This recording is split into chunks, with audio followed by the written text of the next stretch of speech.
All right, got our gas, oil, saws, gear, camera, got some tools.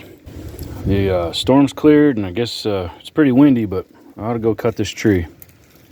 There are two things that catch a lot of men by surprise and end their lives early. Now that's timber and women. They say those who can do and those who can't teach, but I'm going to try to defy that old saying. I've been talking a lot and bagging on the GOL, or game of logging, style of cutting for its lack of feedback, which I think makes a dangerous situation when you put it on the wrong type of tree.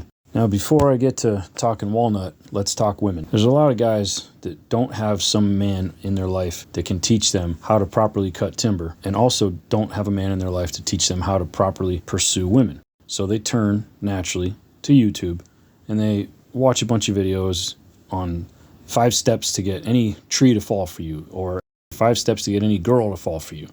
They find this plan and they work their little plan, right? And they think it's foolproof and it works every time, in every situation.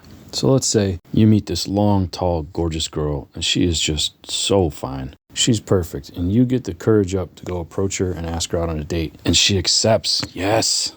Now, this is the most beautiful girl you've ever spoken to in your life. You want her to fall for you. You know you're out of your league. So you turn to the experts on the internet and you go through all their 5 steps, 8 steps, 10 steps, do this, do that, to make her fall for you. And all these clickbait YouTube influencer videos agree unanimously that women want a man who can make up his mind, make the decisions for them, wear the pants, a man who can lead. So you reserve a table at the most notorious 5-star expensive, exclusive place around, and you think you know about this girl. When you look at her, you're like, dang, mama is thick. I know what she likes. She likes carbs. These stupid videos you've been watching have convinced you that ordering for her is a sign of masculine confidence that every woman wants. To demonstrate your generosity, you order her the most expensive thing on the menu, and you pay by card, non-refundable. She looks great, loves your car, says you're handsome, and she's impressed until they bring her food out, and that veal is sitting in front of a vegan. But she's graceful about it and just picks the shrimp out of the pasta. You crack your best dad joke, she laughs hysterically, the glow comes back to her eyes, she's smiling ear to ear,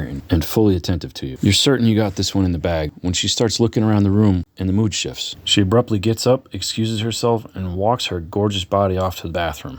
You watch multiple pairs of longing eyes follow your girl across the room. 20 minutes later, your date finally emerges from the bathroom in sweatpants with mascara running all down her face with a woman you don't recognize, and that's her mother, because she went in the bathroom and called her mom to bring her a change of clothes because she crapped her pants because she's gluten intolerant, and you made her eat pasta, dummy. So much for 5 steps to win any girl. Thanks, YouTube. Now this poor girl is absolutely shattered, and you never see or hear from her again. So what happened to that 5-step never-fail foolproof plan? It might have worked, just on a different girl. This girl had an issue, and it required feedback to navigate that issue. If he had asked the right questions early enough, he could have gotten the right information, made a few simple corrections, and not be regretting this for the rest of his life.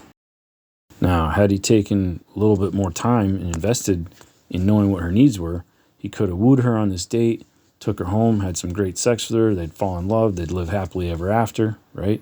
No, wrong. That's a Hollywood lie. The truth is that God has granted Satan permission to tempt people with the lust of their flesh. Satan opposes marriage because it's a beautiful thing between a husband and wife created by God to honor God's kingdom. The best way for Satan to undermine a marriage is simply to get you to have tons of fantastic, wild, thrilling sex prior to being married, and then see to it that you have very unsatisfying intimacy after you get married. This helps you withdraw from each other and build resentment, contempt, and disrespect until you eventually have your marriage unravel. But enough about me. Let's look at this soft maple here. Well, it turns out this video was too big to build on a cell phone, so I had to break it in half. Check out on part 2 to see exactly what happens with this tree. I'll give you a hint. I lose it. I lose the tree. It goes the wrong way. You're going to want to see it.